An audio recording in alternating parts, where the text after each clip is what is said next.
محمد یا رب صل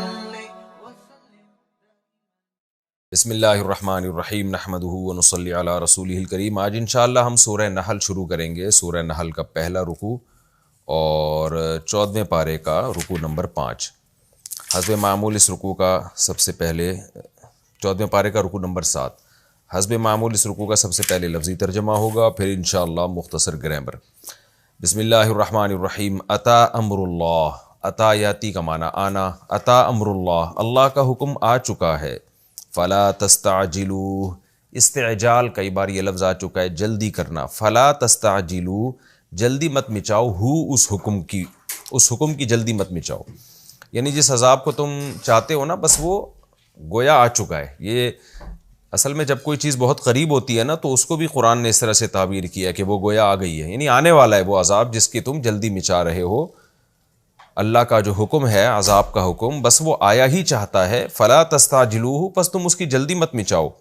سبحانہ، اللہ ہر عیب سے پاک ہے، وتعالی اور بلند ہے، عما یشرکون، ان چیزوں سے جن کو یہ اللہ کے ساتھ شریک کرتے ہیں۔ ینزل الملائکۃ، فرشتوں کو نازل کرتا ہے، بالروح، روح کے ساتھ۔ یہاں روح سے مراد ہے وحی، کیونکہ روح کہتے ہیں نا آپ کی مادی زندگی میں زندگی کا سبب بنتی ہے، تو وہی آپ کی روحانی زندگی کو حیات دیتی ہے، تو اس لیے وحی کو بھی روح کہا گیا ہے۔ جبریل علیہ السلام کو بھی روح کہا گیا ہے کہ وہ وحی لے کر آتے ہیں اور وہ انسان کی روحانی زندگی کا ذریعہ بنے۔ ینزل الملائکۃ بالروح، وہ فرشتوں کو نازل کرتا ہے روح کے ساتھ، من امرہ، اپنے حکم سے، علی من یشاء من عبادہ، جس پر اپنے بندوں میں سے چاہتا ہے اس پر۔ انذروا، ان کا مطلب کیا ہے؟ میں نے بتایا تھا نا، کئی بار یہ بتا چکا ہوں، پچھلے سینٹنس میں کوئی ایسی بات گزری ہوتی ہے جس میں کوئی پیغام چھپا ہوا ہوتا ہے، تو اس پیغام کو یا بات کو ان سے تعبیر کیا جاتا ہے۔ اب چونکہ اللہ نے پیچھے کیا فرمایا کہ اللہ فرشتوں کو نازل کرتا ہے روح کے ساتھ، یعنی وحی کے ساتھ، تو وہی بات کو کہتے ہیں نا پیغام ہے۔ تو کیا پیغام ہے؟ انذروا، وہ پیغام یہ ہے کہ انذروا، لوگوں کو ڈراؤ، انہو، اس بات سے ڈراؤ کہ لا الہ الا انا، کوئی عبادت کے لائق نہیں ہے مگر صرف میں ہوں، یعنی اس بات سے ڈراؤ۔ تفسیر میں ڈیٹیل بتاؤں گا انشاءاللہ۔ فتقون، پس تم ڈرو، نی تھا اصل میں، فتقونی، ڈرو تم مجھ سے، تو یا کو حذف کر دیا، فتقون، نون پہ زیر آ گیا۔ خلق السماوات والارض بالحق، اس نے آسمانوں اور زمین کو پیدا کیا حق کے ساتھ، یعنی حکمت کے ساتھ۔ یہ لفظ کئی بار آ چکا ہے کہ اللہ نے آسمانوں اور زمینوں کو حق کے ساتھ پیدا کیا، تو آپ سب اس کا مفہوم ذہن میں رکھیں۔ حق کے ساتھ مطلب یہ کہ اس میں ایک حکمت ہے، ایسا ہی نہیں پیدا کر دیا بس چلو بھئی کوئی پیچھے حکمت ہی نہیں بس ویسے ہی پیدا کر دیا، ایسا نہیں ہے۔ تعالی، وہ بلند ہے، عما، ان معبودوں سے، یشرکون، جن کو یہ شریک کرتے ہیں یعنی اللہ کے ساتھ۔ خلق الانسان من نطفۃ، پیدا کیا انسان کو منی کے قطرے کے ساتھ، فَإِذَا ہوا، میں نے بتایا تھا نا اذا اچانک کے لیے بھی آتا ہے، فَإِذَا ہوا، تو اچانک وہ انسان، خصیم، جھگڑالو بن گیا، مبین، بہت واضح، بالکل واضح طور پہ جھگڑا کرنے لگا۔ والانعام، اور جو چوپائے ہیں، نعم، انعام کو نعم کہتے ہیں چوپائے کو، یہ جو بکری، بھیڑ، بکریاں وغیرہ، گائے، بھینس۔ والانعام، اور چوپائے جو ہیں، خلقہا، ان چوپایوں کو بھی اس اللہ نے بنایا، لکم فیہا، تمہارے لیے ہے ان چوپایوں میں، دفء، گرمی کا سامان، تدافع یتدافع، یہ کہتے ہیں گرمی حاصل کرنا، دفء وہ چیز جس سے گرمی حاصل کی جائے، جیسے رضائی ہے، کمبل ہے، جیکٹ ہے۔ لکم فیہا دفء، تمہارے لیے ان جانوروں میں گرمی کا سامان ہے، ومنافع، اور بہت سارے منفعتیں ہیں، ومنہا تأکلون، اور انہی چوپایوں سے تم کھاتے بھی ہو، ولکم فیہا، اور ہے تمہارے لیے ان جانوروں میں، ان چوپایوں میں، جمال، خوبصورتی، حین تریحون، جب تم ان کو شام کو لے کے آتے ہو۔ اراح یریح، اراحتن کا معنی ہوتا ہے شام کو چلنا، روح، راحہ اصل میں شام کو جانے کو کہتے ہیں، لیکن یہ پھر مطلق جانے کے معنی میں بھی استعمال ہوتا ہے، لیکن یہاں شام کو لے کے چلنا، یعنی شام کو تو ظاہر ہے وہ چوپایوں کو لے کے واپس آتے تھے نا، ریوڑ کو لے کے۔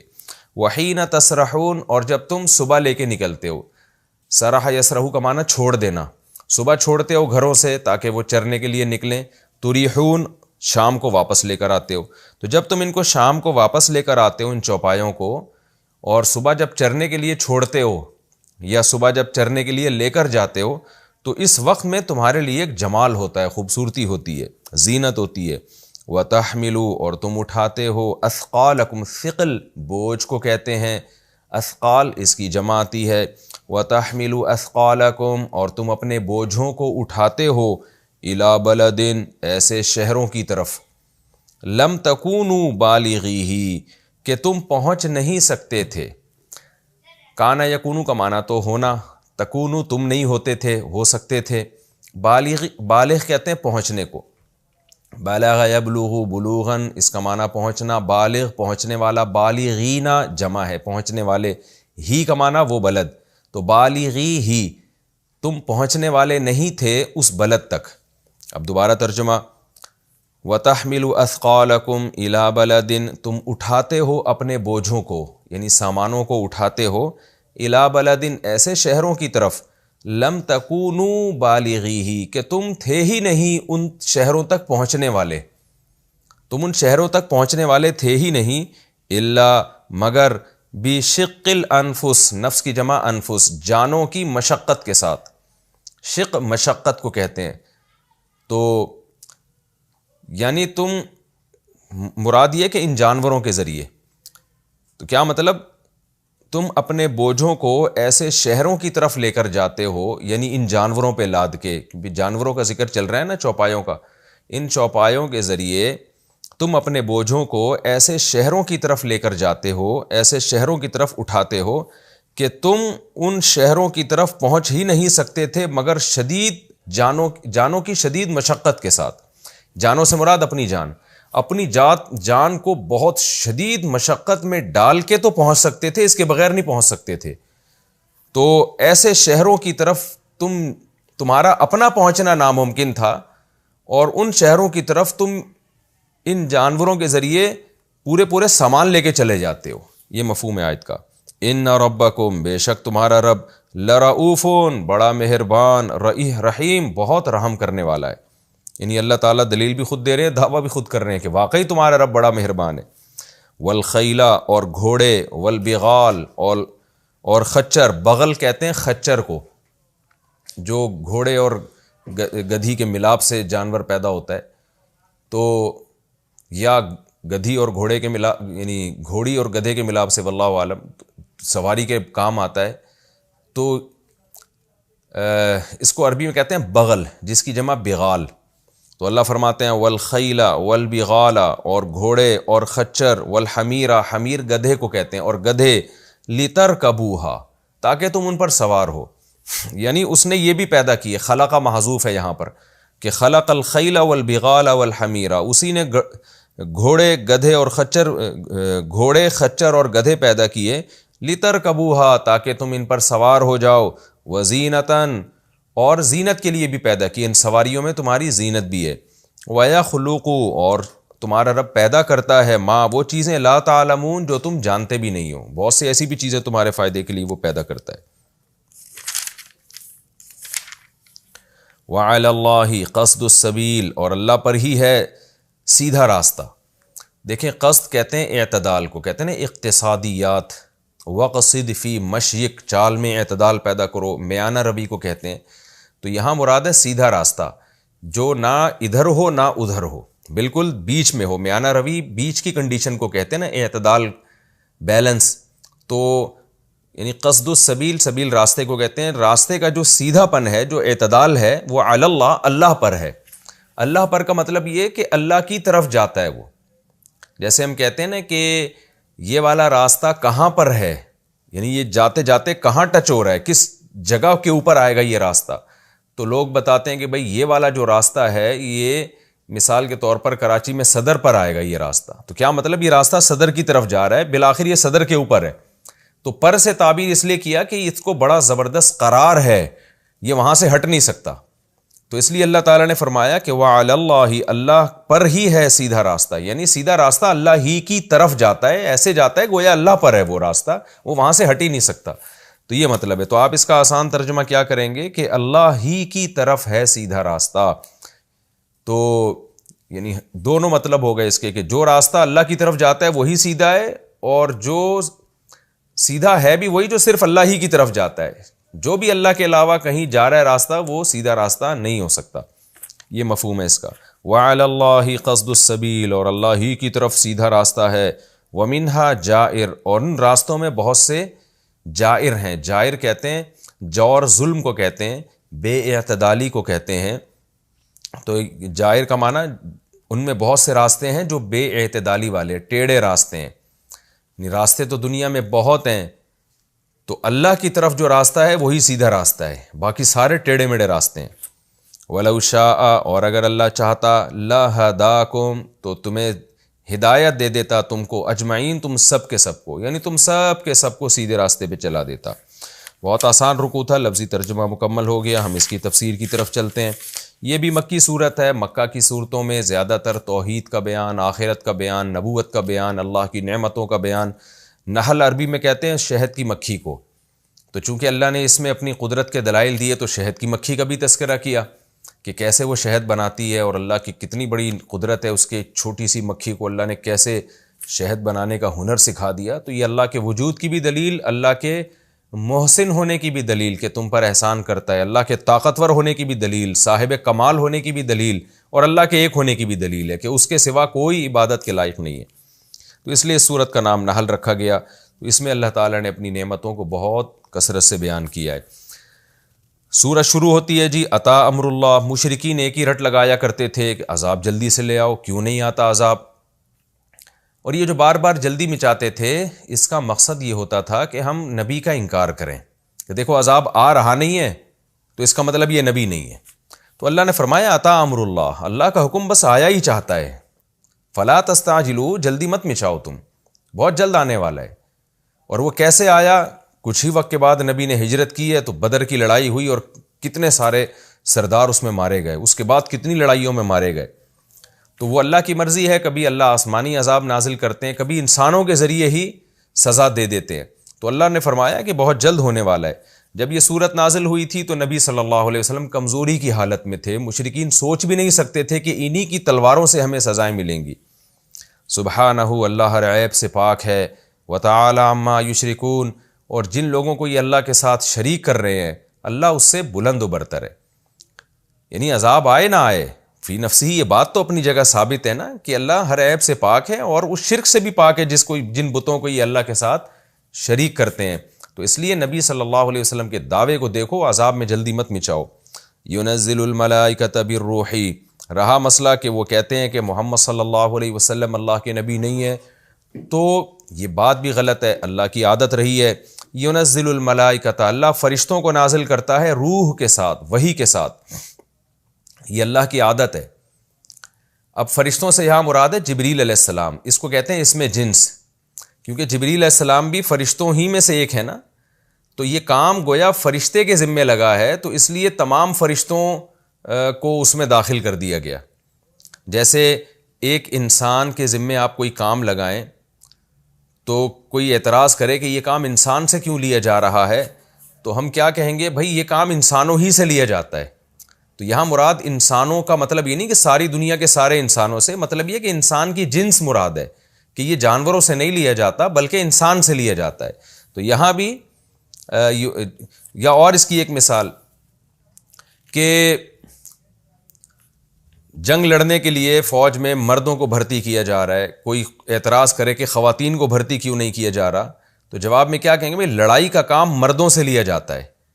تو اب کوئی کہے کہ اگر لڑائی کا کام مردوں سے لیا جاتا ہے تو ساری دنیا کے سارے مردوں کو تو لڑنے میں استعمال نہیں کیا جا رہا. آپ تو جھوٹ بول رہے ہیں کہ لڑائی کا کام مردوں سے لیا جاتا ہے. تو مردوں سے تو نہیں، چند مردوں سے لیا جا رہا ہے، باقیوں سے تو نہیں لیا جا رہا. تو ایسے موقع پہ کیا کہا جائے گا؟ بھئی یہاں مردوں سے مراد مرد کی جنس ہے. یہاں یہ بتانا مقصد ہے کہ عورتوں سے نہیں لیا جاتا اور دوسری مخلوق سے نہیں لیا جاتا، یہ مرد کی ذمہ داری ہے. تو جمع کا صیغہ استعمال کیا مردوں، لیکن ساری دنیا کے سارے مرد مراد نہیں ہیں بلکہ مرد کی جنس مراد ہے. تو یہاں بھی ینزل الملائکۃ کہ اللہ تعالیٰ فرشتوں کے ذریعے کام لیتے ہیں. تو مراد یہ نہیں کہ ہر فرشتہ وہی لے کر آتا ہے، ان فرشتوں میں ایک حضرت جبریل ہیں. تو یہ اعتراض ہے کہ یہ دوسری مخلوق سے وحی کا کام نہیں لیا جاتا. ينزل الملائکۃ بالروح، فرشتوں کو وہ نازل کرتا ہے، یعنی جبریل کو نازل کرتا ہے وحی کے ساتھ، من امرہ، اپنے حکم سے، علی من یشاء من عبادہ، اپنے بندوں میں جس کو چاہتا ہے منتخب کر کے، جس پر چاہتا ہے۔ تو یہ بھی انسانوں سے نہیں پوچھا جاتا کہ کس کو پیغمبر بنایا جائے، کس پر وحی نازل کی جائے، وہ اللہ کی طرف سے سلیکشن ہوتی ہے۔ لیکن جس پیغمبر پر بھی وحی نازل ہوتی ہے اس کا مفہوم بنیادی ایک ہی ہوتا ہے۔ وہ مفہوم کیا ہوتا ہے؟ انذروا، پیغمبروں کو کہا جاتا ہے کہ ڈراؤ تم، انہ لا الہ الا انا، اس بات سے ڈراؤ کہ میرے سوا کوئی عبادت کے لائق نہیں ہے۔ اس بات سے ڈراؤ کا کیا مطلب؟ لوگوں کو بتا دو کہ اللہ کے سوا کوئی عبادت کے لائق نہیں ہے، اب اس بات سے ڈرو، یعنی اب اس بات سے ڈرو کہ اگر ہم نے یہ کلمہ نہیں مانا، اس کو نہیں قبول کیا تو اللہ کا عذاب آئے گا، اس بات سے ڈرو۔ جیسے ہم کسی کو کہتے ہیں نا کہ بھائی تم اس بات سے ڈرو کہ کل تمہارا امتحان ہے، تو اگلا کہے گا بھائی امتحان سے کیا مطلب، امتحان سے کیسے ڈرا جاتا ہے؟ بھائی امتحان سے نہیں ڈرا جاتا، بلکہ اس بات سے ڈرا جاتا ہے کہ تیاری اگر نہیں کی تو امتحان میں آپ فیل ہو جائیں گے۔ تو اللہ نے بھی بتا دیا اب اس بات سے ذرا ہوشیار رہو، ڈرو کہ اللہ کے سوا کوئی عبادت کے لائق نہیں ہے، یعنی اس معیار پر اگر اب تم پورے نہیں اترے اور اس بات کو تم نے تسلیم نہیں کیا تو تم پر عذاب آئے گا۔ تو تمام پیغمبروں کو یہ کہا جاتا ہے ان انذروا انہ لا الہ الا انا، کہ میرے سوا کوئی معبود نہیں۔ عبادت کا مطلب میں کئی بار بیان کر چکا ہوں، مکمل غلامی میری کرنی پڑے گی۔ سورہ فاتحہ میں عبادت کا بہت تفصیل سے مفہوم میں نے سورہ فاتحہ کی تفسیر میں بتایا تھا۔ تو اللہ ہی کو ماننا ہے، قوانین اللہ ہی بنائے گا، فالو اللہ ہی کو کرنا ہے۔ فاتقون، لہذا مجھ سے ڈرو۔ تو اللہ کے جو میسنجر جتنے بھی دنیا میں آئے ان سب نے اللہ ہی کی طرف لوگوں کو بلایا ہے، اور اللہ کے علاوہ جتنی بھی دعوتیں ہیں پیغمبروں کے علاوہ وہ انسانوں کو انسانوں کی طرف لے کر آ رہی ہیں۔ خلق السماوات والارض، کیوں بھائی ہم اللہ کو معبود کیوں مانیں اور اس سے کیوں ڈریں، اسی کے حکام کو فالو کیوں کریں؟ آگے اللہ اس کے دلائل دے رہے ہیں۔ خلق السماوات والارض بالحق، اسی نے آسمانوں اور زمین کو پیدا کیا حکمت کے ساتھ۔ یہاں دونوں باتیں آ گئیں، ایک تو یہ کہ یہ کائنات اور زمین خود سے پیدا نہیں ہوئی ہے، تو پیدا کسی اور نے کیا ہے، تو جب کسی اور نے کیا ہے تو اس کا حق ہے نا کہ اس کو مانا جائے، یا اس کو اپنی ڈکشنری سے ہی آپ نکال دیں۔ اور دوسری بات، اس نے پیدا بھی بلا وجہ نہیں کیا ہے، کسی حکمت سے کیا ہے۔ وہ حکمت یہی ہے کہ وہ اپنا انٹروڈکشن کرانا چاہتا ہے، یہ دیکھنا چاہتا ہے کہ انسان اس کو فالو کرتے ہیں کہ نہیں کرتے۔ تو یہ حکمت تو جب ہی پوری ہوگی نا جب ماننے والوں کو اچھا بدلہ دیا جائے، اور جو نہیں مانے اس آزمائش میں ناکام ہو ان کو عذاب دیا جائے۔ تو اس سے صاف پتہ چلتا ہے کہ اس کائنات کو جو بنایا گیا ہے تو اس کائنات کے بعد جنت بھی ہے اور جہنم بھی ہے، تو یہ حکمت کے ساتھ اس نے پیدا کیا ہے۔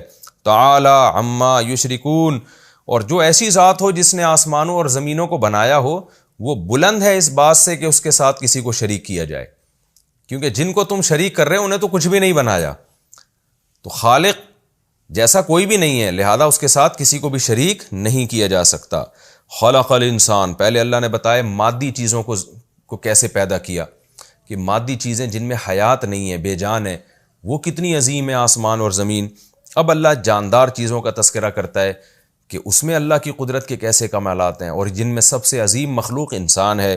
خلق الانسان من نطفہ، اس انسان کو کیسے بنایا؟ نطفہ سے، پانی کے قطرے سے، منی کے قطرے سے۔ یہاں بھی انسان سے انسانوں کی اکثریت مراد ہے، کیونکہ آدم علیہ السلام منی سے نہیں پیدا ہوئے، وہ تو ڈائریکٹ مٹی سے پیدا ہوئے ہیں، اور اماں حوا بھی ان کے جسم کے ٹکڑے سے پیدا ہوئی ہیں، جسم کے حصے سے۔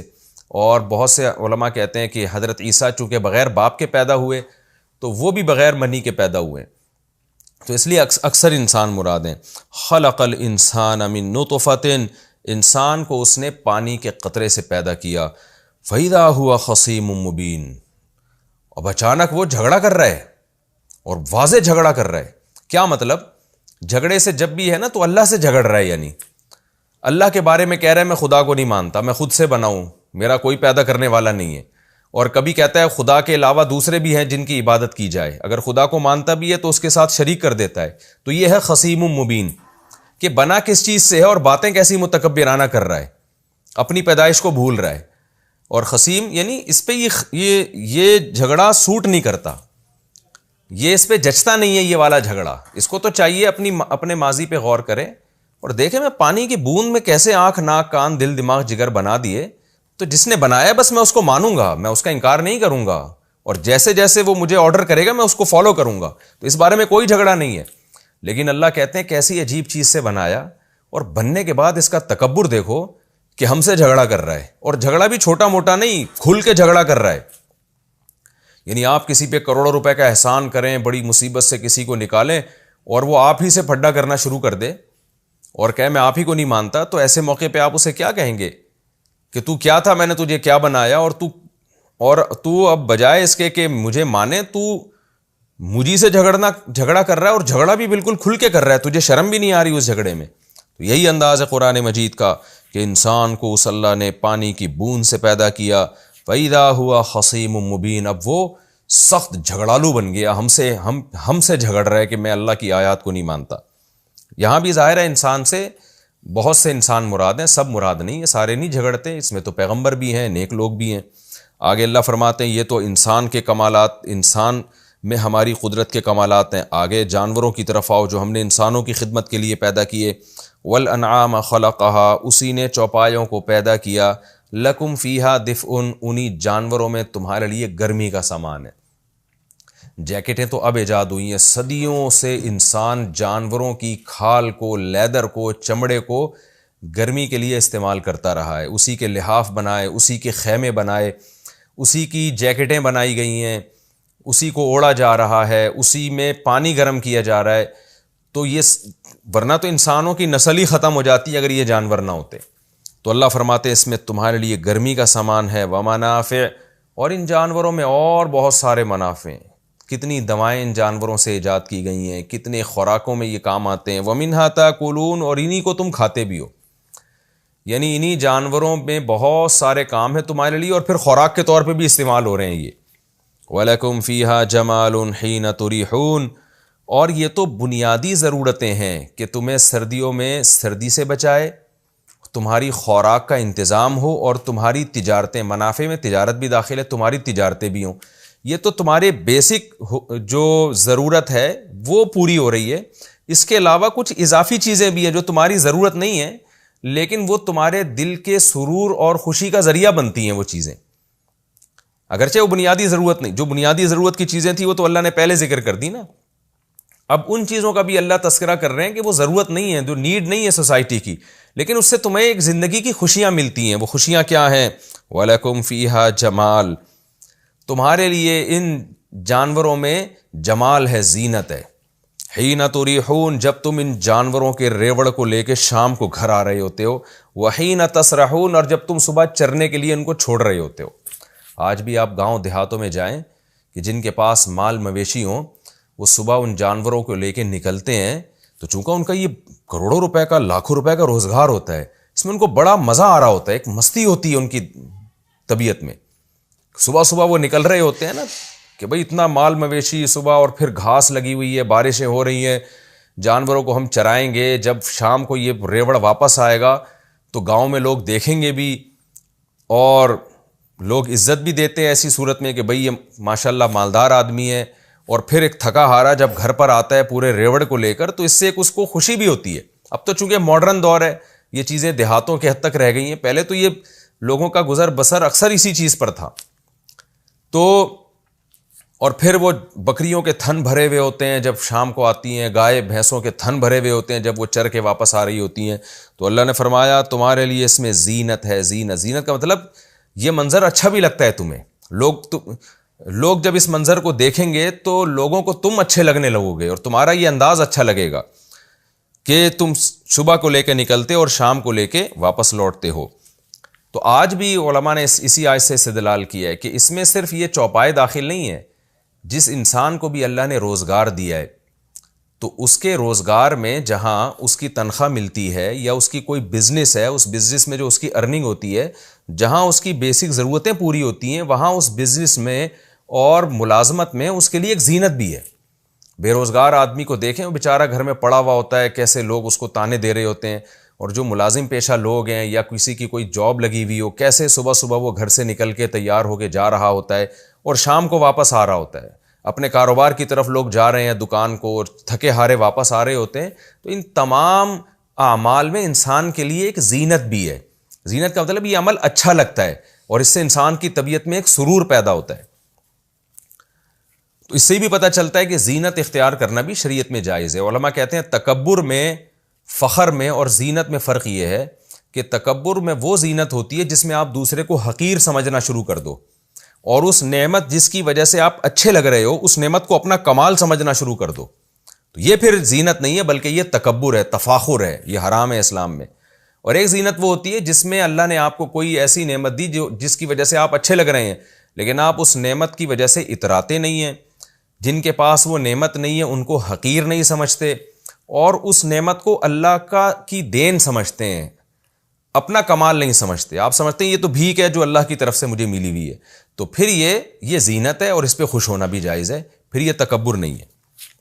جیسے اس کی مثال حدیث میں آتی ہے، رسول اللہ صلی اللہ علیہ وسلم نے فرمایا کہ من کان فی قلبہ مثقال حبۃ من خردل لم يدخل الجنہ لن يدخل الجنہ، او کما قال صلی اللہ علیہ وسلم، کہ جس کے دل میں رائی کے دانے کے برابر بھی تکبر ہوگا وہ ہرگز جنت میں نہیں جائے گا. تو صحابی نے عرض کیا، یا رسول اللہ میں چاہتا ہوں میرا لباس اچھا ہو، میرا جوتا اچھا ہو، یعنی میرا حلیہ اچھا ہو، تو کیا یہ بھی تکبر ہے؟ تو آپ صلی اللہ علیہ وسلم نے فرمایا نہیں، ان اللہ جمیل یحب الجمال، اللہ جمیل ہیں، جمال کو پسند کرتے ہیں، زینت کو پسند کرتے ہیں. تو جمال بری چیز نہیں ہے، تکبر بری چیز ہے کہ آپ اچھا کپڑا پہن کے جن کے پاس اچھا کپڑا نہیں ہے ان کو حقارت سے دیکھنا شروع کر دیں، اور اس اچھے کپڑے کو آپ سمجھیں کہ میں اس کا مستحق ہوں. تو مستحق نہیں ہے بھائی، اللہ نے ستاری کا معاملہ کیا ہے، بس اللہ نے یہ نعمتیں ہمیں بھیک کے طور پہ دے دی، ہمارا کمال نہیں ہے. یہ جذبے کے ساتھ اگر انسان دنیا کی زیب و زینت اختیار کرے گا تو وہ زیب و زینت نہ صرف یہ کہ تکبر نہیں ہے بلکہ اللہ کی نعمت ہے، اور اس نعمت کو اللہ قرآن میں بطور نعمت کے ذکر بھی کر رہے ہیں. وَتَحْمِلُ أَثْقَالَكُمْ إِلَىٰ بَلَدٍ، اللہ فرماتے ہیں اور تم جانوروں سے کیا کام لیتے ہو، اپنے بوجھوں کو اٹھا کے ایسے ایسے شہروں کی طرف لے کر جاتے ہو، لم تکونوا بالغیہ، کہ تم اس شہر تک پہنچ ہی نہیں سکتے تھے مگر شدید جان کی شدید مشقت کے ساتھ. یعنی تمہارے لیے ان ملکوں کا پیدل سفر کرنا، خود بغیر بوجھ کے پیدل سفر کرنا انتہائی شدید مشکل تھا، تو اس میں تم تجارت کے لیے سامان کیسے لے کر جاتے، یا راستے کے سفر کے لیے سامان کیسے لے کر جاتے.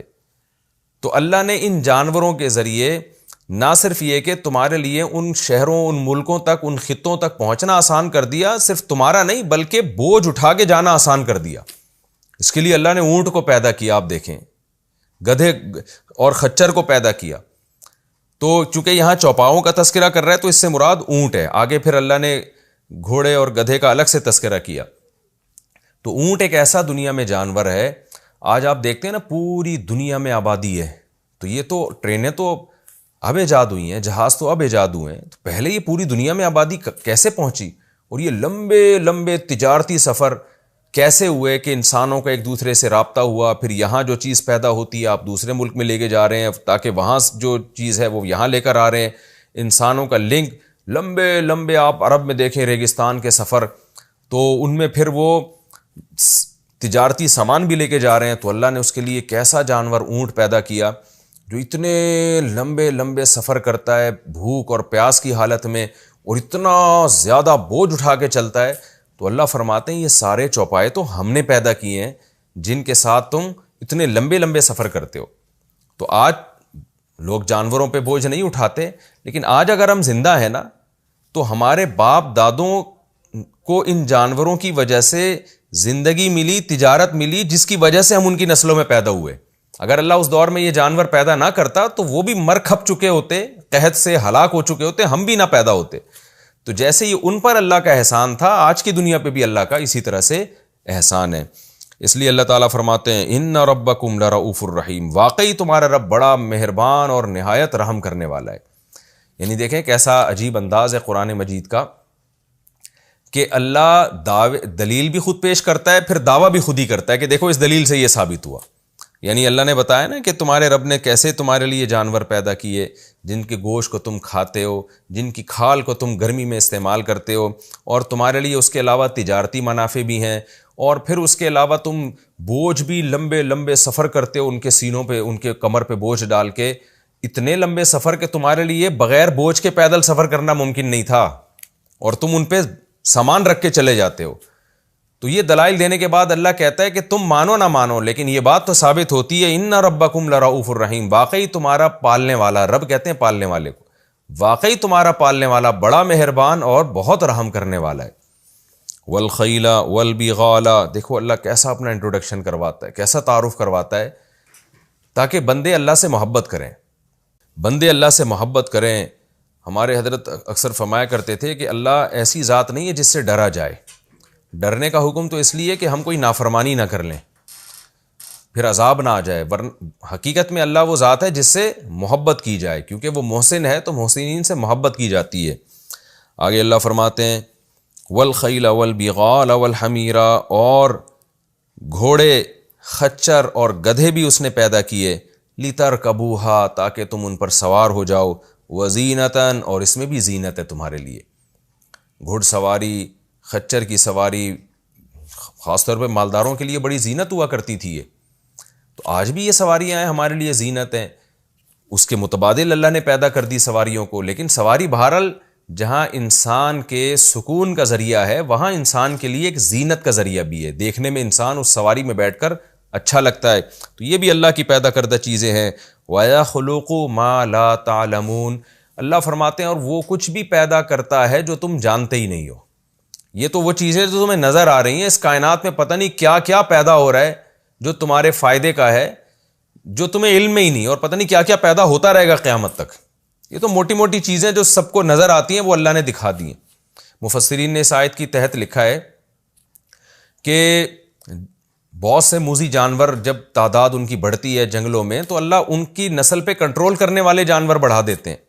تو اس طرح پتہ نہیں اس کائنات میں کیا کیا پیدا ہو رہا ہے، تو اور ہوتا رہے گا قیامت تک. ہم تو جو سائنس جو ہے نا وہ تو مشاہدے کو دیکھتی ہے نا، جو نظر آ رہا ہے اس پر تو وہ اس کا تو اعتراف کرے گی، بہت سی چیزیں تو نظر ہی نہیں آ رہی ہیں. تو اللہ تعالیٰ فرماتے ہیں وَيَخْلُقُ مَا لَا تَعْلَمُونَ، بہت سی چیزیں ایسی ہیں جو تم جانتے ہی نہیں، جن کو اللہ پیدا کرتا ہے. وَعَلَى اللَّهِ قَصْدُ السَّبِيلِ، یہ دلائل دے کے اللہ فرماتے ہیں واقعی سیدھا راستہ اللہ ہی کی طرف جاتا ہے. کیا مطلب کہ اتنے دلائل سے بات کے بعد تمہیں پتہ چل گیا کہ سیدھا راستہ کیا ہے، غلط راستہ کیا ہے. سیدھا راستہ وہ ہے کہ اللہ کو بھی مان لو، اس کی نعمتوں کا اعتراف کر لو اور اس کی اطاعت شروع کر دو. یہ ہے سیدھا راستہ جو اللہ کی طرف جاتا ہے. وَمِنْهَا جَائِرٌ، اور راستوں میں بہت سے ایسے ہیں جو ٹیڑھے میڑھے ہیں. تو وہ جو اس راستے کے علاوہ جتنے راستے ہیں وہ سارے غلط راستے ہیں. تو یہ بھی اللہ نے ایک دعویٰ کر دیا دلائل دینے کے بعد، خود ہی دعویٰ کر دیا کہ تم کیا نتیجہ اخذ کرو گے. ہم تمہیں خود نتیجہ اخذ کر کے بتاتے ہیں کہ یہ جو ان نعمتوں میں جب تم غور کرو گے نا تو تمہیں سیدھا راستہ نظر آئے گا اور وہ تمہیں اللہ تک لے کر جائے گا. جو بھی راستہ تمہیں اللہ تک لے کے نہیں جا رہا وہ سیدھا راستہ نہیں ہے، وہ جائر ہے. وَلَوْ شَاءَ لَهَدَاكُمْ أَجْمَعِينَ، اے اللہ جب تو اتنے دلائل سے ہمیں بتا رہا ہے کہ سیدھا راستہ کیا ہے، غلط راستہ کیا ہے، تو جب تو ہمیں سیدھا راستہ بتا سکتا ہے تو چلا بھی تو سکتا ہے نا، تو ہمیں چلا بھی دے اس سیدھے راستے پر. تو اللہ نے فرمایا اللہ چاہتا تو سب کو سیدھے راستے پہ چلا دیتا، لیکن اللہ ایسا چاہتا ہی نہیں ہے. اللہ چاہتا ہے کہ میں تمہیں بتاؤں، جو چلنا چاہے گا تو اس کو چلا دوں گا، جو نہیں چلنا چاہے گا اس کو نہیں چلاؤں گا. تو مجھ میں یہ طاقت ہے کہ میں قرآن نازل ہی نہ کرتا، میں پیغمبروں کو ہی نہ بھیجتا، میں انسان کو پیدا کرتے ہی سیدھے راستے پہ چلا دیتا. تو مجھ میں یہ طاقت ہے، لیکن میں ایسا نہیں کروں گا. کیوں نہیں کروں گا؟ اس کی وجہ پہلے اللہ نے بیان کر دی کہ اس نے آسمانوں اور زمینوں کو کسی حکمت سے پیدا کیا، وہ آزمائش ہے. تو یہ آزمائش ہی ختم ہو جائے گی اگر اللہ ہی تمہیں زبردستی سیدھے راستے پہ چلا دے. یہ رکوع ہمارا کمپلیٹ ہو گیا اور اب ہم اگلے رکوع کی طرف چلتے ہیں. سورہ نحل کا رکوع نمبر 2 اور 14ویں پارے کا رکوع نمبر 8. حسب معمول اس کا مختصر لفظی ترجمہ کر دیتا ہوں، پھر وقت مشکل ہے کہ بچ جائے، پھر اگلے انشاءاللہ ایپیسوڈ میں اس کی میں تفسیر شروع کروں گا. هو الذی انزل من السماء ماء، اللہ وہ ذات ہے جس نے آسمان سے پانی برسایا. لکم منہ شراب، تمہارے لیے اس میں مشروب ہے. شراب عربی میں اس شراب کو نہیں کہتے جس کو اردو میں شراب کہتے ہیں، اس کو عربی میں خمر کہتے ہیں. شراب بمانا مشروب، یعنی اس پانی کو تم پیتے ہو. مشروب یعنی پینے کی چیز. ومنہ شجر، اور اسی پانی سے درخت بھی ہیں، یعنی اسی پانی سے درخت بھی اگتے ہیں. فیہ تسیمون، اس درخت میں تم کیا کرتے ہو؟ تسیمون، اپنے جانوروں کو چرنے کے لیے چھوڑتے ہو. اسامہ یسیمو، اسامتن کا معنی جانور چرنے کے لیے چھوڑنا. سائمہ ہے نا، قرآن میں آتا ہے ما جعل اللہ من بحیرۃ ولا سائمہ، یہ سورہ نساء میں گزر چکا ہے کہ سائمہ اس جانور کو کہتے ہیں جو اکثر سال چرتے رہتے ہیں، یعنی بارش کے پانی سے چرتے ہیں، تو چرنے والے جانور کو. تو اسامہ اسوما کی طرح اس کا معنی چرانا. تو انہی میں تم جانور چرنے کے لیے چھوڑتے ہو. یمبت لکم بہ، وہ اگاتا ہے تمہارے لیے اس پانی کے ذریعے، الزرع کھیتیاں، والزیتون زیتون، والنخیل کھجور، والاعناب انگور، ومن کل الثمرات، اور ہر طرح کے پھل پیدا کرتا ہے اسی پانی سے. ان فی ذلک لآیۃ، بے شک اس میں نشانی ہے، لقوم یتفکرون، ان لوگوں کے لیے جو غور و فکر سے کام لیتے ہیں. وسخر لکم اللیل، اور اسی نے تمہارے لیے مسخر کر دیا رات کو. مسخر کا مطلب تمہارے کام میں لگا دی رات، یعنی تمہارے فائدے کے لیے اس نے پیدا کیا رات کو. والنہار، اور دن کو. والشمس والقمر، اور سورج کو بھی اور چاند کو بھی، یہ سب تمہاری خدمت میں لگے ہوئے ہیں. والنجوم، اور اسی طرح ستارے بھی. مسخرات بامرہ، وہ بھی مسخر ہو چکے ہیں اللہ کے حکم سے. ستارے بھی انسان کی خدمت کر رہے ہیں. ایک خدمت تو یہ کہ راستہ دکھانے کے کام آتے ہیں، ہمیشہ سے یہ ستاروں کا، فلکیات کا علم استعمال ہوتا رہا ہے، اور بہت سارے کام ہوں گے جو ہمارے علم میں نہیں ہیں. ان فی ذلک لآیات، بے شک اس بات میں بڑی بڑی نشانیاں ہیں، لقوم یعقلون، ان لوگوں کے لیے جو عقل سے کام لیتے ہیں. وما ذرأ لکم فی الارض، اور جو کچھ اس نے زمین میں پیدا کیا تمہارے لیے. ذرا کا معنی پیدا کرنا، ذریت کہتے ہیں نا، ذریت اولاد کو، چونکہ وہ پیدا ہوتی ہے. اور جو کچھ اس نے پیدا کیا تمہارے لیے زمین میں، مختلفاً الوانہ، ان کے رنگ مختلف ہیں. مختلف رنگوں کی چیزیں اس نے اس زمین میں پیدا کی، جیسے نباتات ہیں. الوان رنگ کو بھی کہتے ہیں، مختلف قسموں کو بھی کہا جاتا ہے، یعنی جن کی قسمیں مختلف ہیں. تو کیا مطلب؟ زمین میں طرح طرح کی جو چیزیں اس نے پیدا کی، یہ صحیح ترجمہ ہوگا. ان فی ذلک لآیۃ، اس میں بھی بے شک نشانی ہے، لقوم یذکرون، ان لوگوں کے لیے جو نصیحت حاصل کرتے ہیں. یتذکرون تھا اصل میں، ذکرہ نصیحت کو کہتے ہیں نا، جو نصیحت حاصل کرتے ہیں. کیا مطلب؟ نصیحت حاصل کرنا چاہتے ہیں. وَهُوَ الَّذِي سَخَّرَ الْبَحْرَ، اللہ وہ ذات ہے جس نے بحر یعنی سمندر کو مسخر کر دیا. لِتَأْكُلُوا مِنْهُ، تاکہ تم اس میں سے کھاؤ. لَحْمًا طَرِيًّا، گوشت. طریہ کا مطلب تازہ. مچھلی کا گوشت چونکہ انسان کی طبیعت میں نشاط پیدا کرتا ہے، تازگی پیدا کرتا ہے، اس لیے اس کو تازہ کہا، تاکہ تم اسے تازہ گوشت کھاؤ. وَتَسْتَخْرِجُوا، اور نکالو. استخراج کا معنی نکالنا. مِنْهُ حِلْيَةً، اس سمندر سے زیور. حلیہ زیور کو کہتے ہیں. تلبسونہا، جس کو تم پہنتے ہو. وَتَرَى الْفُلْكَ، اور اے مخاطب تو کشتی کو دیکھتا ہے. مواخرہ، ماخرہ کہتے ہیں پھاڑنے والی، تو مواخر جمع ہے اس کی. مواخرہ فیہ، اس سمندر میں پھاڑتی بھی چل رہی ہوتی ہے، یعنی اس کی لہروں کو، اس کی موجوں کو. فلک کا اطلاق صرف کشتی پہ نہیں، جو بھی سمندر میں چلنے والی کشتیاں، جہاز ہیں، کہ تم اے مخاطب تو دیکھتا ہے کہ وہ کشتیاں اور جہاز جو ہیں کیسے سمندر کی لہروں کو پھاڑتے ہوئے چلتے ہیں.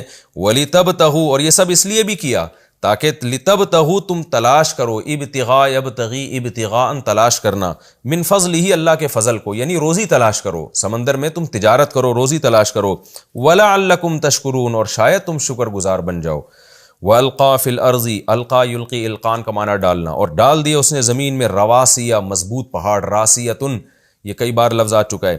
ان تمید بکم، کہ تمہیں لے کے ڈاماڈول ہو جائے کہیں وہ، یعنی اس خوف سے، اس خطر، خوف نہیں یعنی اس خطرے سے. مادہ یمیدو، یہ لفظ پہلے آ چکا ہے کہ تمہیں لے کے کہیں ڈاماڈول نہ ہو جائے زمین، تو اس خطرے سے بچنے کے لیے اس نے زمین میں پہاڑ جما دیے. وَأَنْهَارًا، اور دریا. نہر دریا کو کہتے ہیں، دریا پیدا کر دیے. وَسُبُلًا، اور راستے بنا دیے اس نے.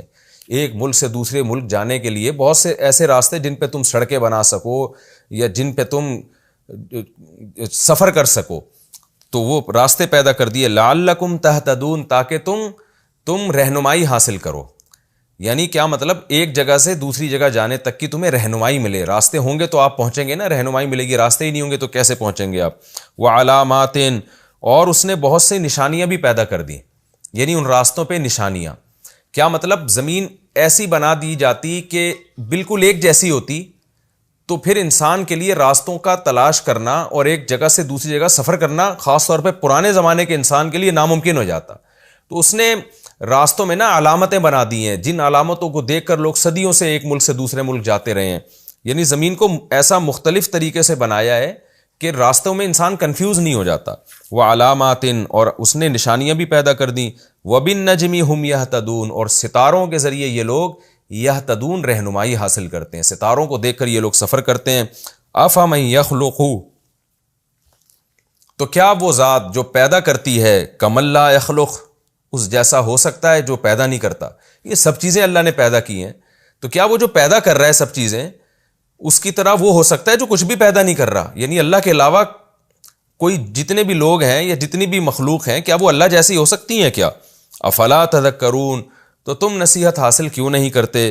وَإِن تَعُدُّوا نِعْمَتَ اللَّهِ، اور اگر تم اللہ کی نعمتوں کو شمار کرنا شروع کر دو. یہ تو اللہ نے کچھ نعمتیں بیان کی ہیں، تم خود سے بیٹھ کے شمار کرنا شروع کر دو. لا تحصوها، تم ان کا احاطہ نہیں کر سکتے. احصا یحصی، احسان کا معنی احاطہ کرنا، نہیں گن سکتے ان کو. ان اللہ لغفور الرحیم، واقعی اللہ بہت معاف کرنے والا اور رحم کرنے والا ہے. واللہ یعلم ما تسرون، اور اللہ جانتا ہے جو تم چھپاتے ہو. وما تعلنون، اور جو کچھ تم ظاہر کرتے ہو. والذین یدعون من دون اللہ، اور وہ لوگ جو اللہ کے علاوہ پکارتے ہیں دوسرے معبودوں کو. لا یخلقون شیئا، وہ کچھ بھی پیدا نہیں کر سکتے. وہم یخلقون، بلکہ ان کو پیدا کیا گیا ہے. یہ رکوع ہمارا اس کا لفظی ترجمہ مکمل ہو گیا. اگلے ایپیسوڈ میں انشاءاللہ ہم سورہ نحل کا رکوع نمبر 2 اور 14ویں پارے کا رکوع نمبر 8 انشاءاللہ ہم اس کی تفسیر اسٹارٹ کریں گے. اللہ تعالی ہمیں سمجھنے کی، عمل کی توفیق عطا فرمائے. وما علینا الا البلاغ.